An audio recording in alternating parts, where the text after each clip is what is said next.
Unit 3 properties of liquid, द्रव्य के गुण।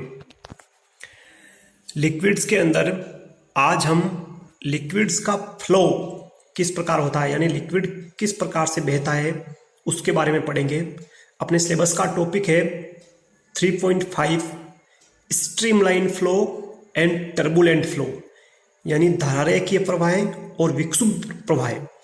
जो लिक्विड है, तरल है, द्रव या गैस दोनों हो सकते हैं, उनका फ्लो किस प्रकार होता है। तो पहले अपन देखते हैं धारारेखीय प्रवाह, स्ट्रीमलाइन फ्लो। ये प्रवाह फ्लूइड यानी तरल का होता है, उसके अंदर द्रव या गैस दोनों हो सकते हैं। तो धारारेखीय प्रवाह में देखिए क्या होता है।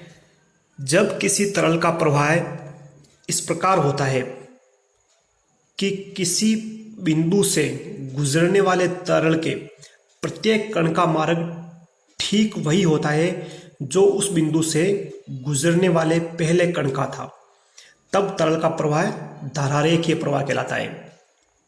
यानी कोई भी लिक्विड है तो उसके खूब सारे पार्टिकल होते हैं, तो किसी पर्टिकुलर बिंदु से गुजरने वाले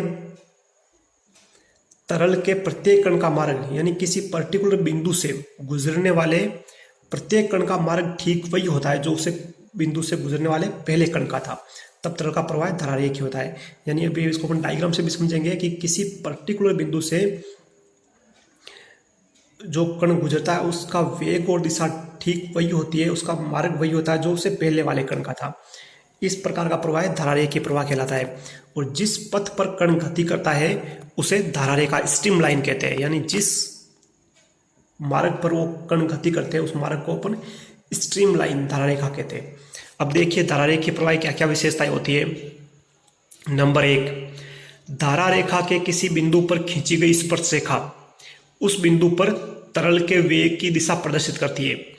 यानी जो स्ट्रीमलाइन है धारारेखा, उसके किसी भी बिंदु पर अपन स्पर्शरेखा खींचेंगे तो वो स्पर्शरेखा उस बिंदु पर तरल के वेग को प्रदर्शित करेगी। तरल के वेग की दिशा क्या है, डायरेक्शन, वो बताएगी। देखिए इसको डायग्राम से देखिए, चित्र 1 में।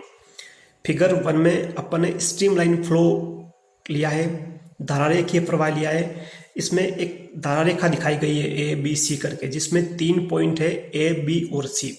तो जैसे बिंदु ए है, ए पर तरल के वेग की दिशा वी डायरेक्शन में है, बिंदु बी पर तरल के वेग की दिशा वी बी डायरेक्शन में है और सी पर वी सी डायरेक्शन में है। अब धारारेखीय प्रवाह क्या होता है कि जैसे मान लो कोई बिंदु अपन ने ए लिया है, जैसे पर्टिकुलर पॉइंट ए लिया है, तो बिंदु ए से गुजरने वाले कण का मार्ग ठीक वही होगा जो इसे पहले गुजरने वाले कण का था।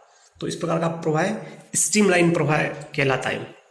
इसकी और आगे विशेषताएं देखिए। नंबर 1 तो यह है कि धारारेखा के किसी भी बिंदु पर खींची गई स्पर्शरेखा उस बिंदु पर तरल के वेग की दिशा बताती है कि उसकी डायरेक्शन क्या है। नंबर 2, दो धारारेखाएं परस्पर कभी नहीं काटती है। दो धारारेखाएं परस्पर एक दूसरे को कभी नहीं काटेगी, क्योंकि उस अवस्था में कटान बिंदु पर दो स्पर्शरेखाएं हो जाएगी, अर्थात तरल के वेग की दो विभिन्न दिशाएं हो जाएगी, जो असंभव है। यानी फ्लूइड है अपना तो उसकी डायरेक्शन एक ही होनी चाहिए।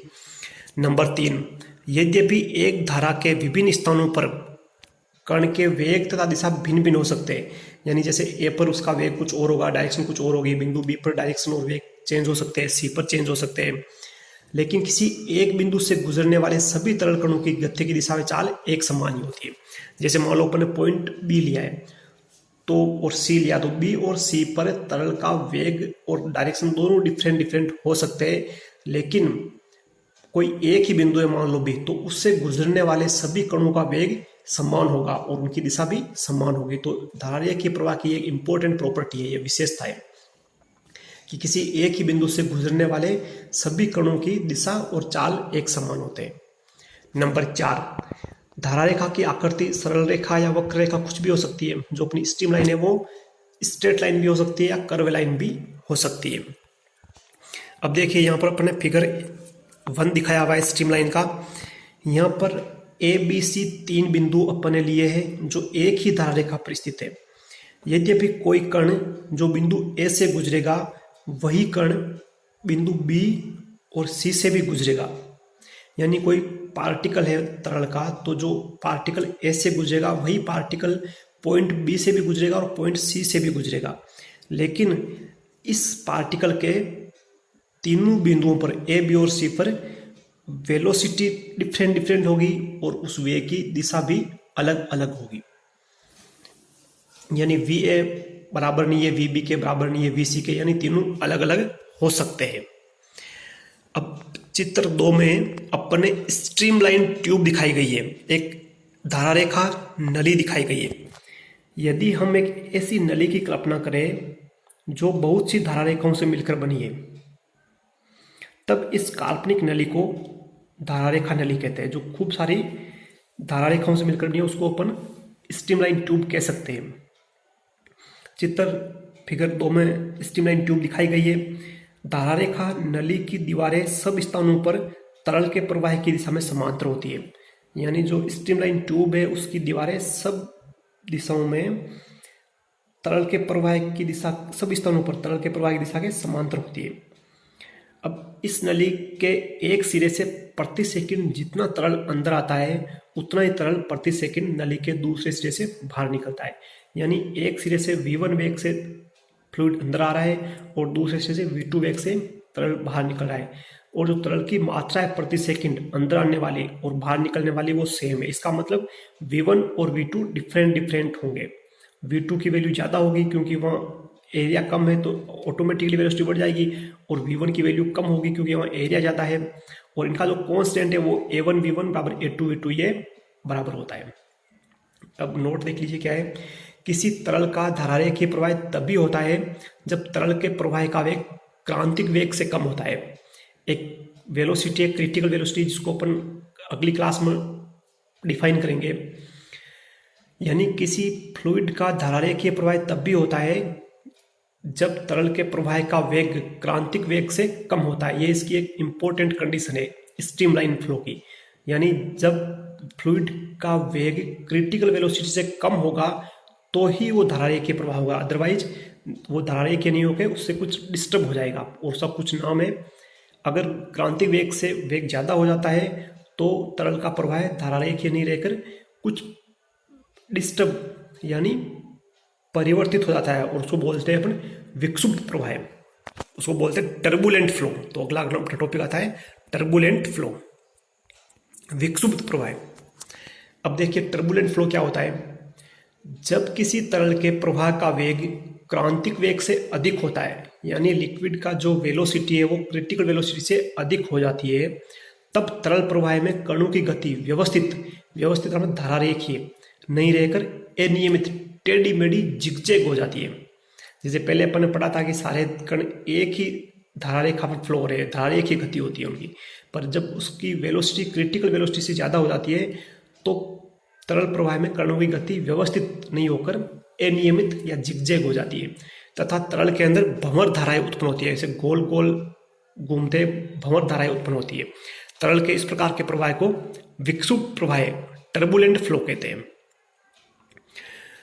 विक्षुब्ध प्रवाह में किसी बिंदु से गुजरने वाले तरल के कणों का वेग तथा वेग की दिशा समय के साथ निश्चित नहीं रहती। जैसी धारारेखीय प्रवाह में थी कि किसी एक पर्टिकुलर बिंदु से गुजरने वाले प्रत्येक कण का वेग और दिशा समान होती है, वैसा इसमें नहीं होता है।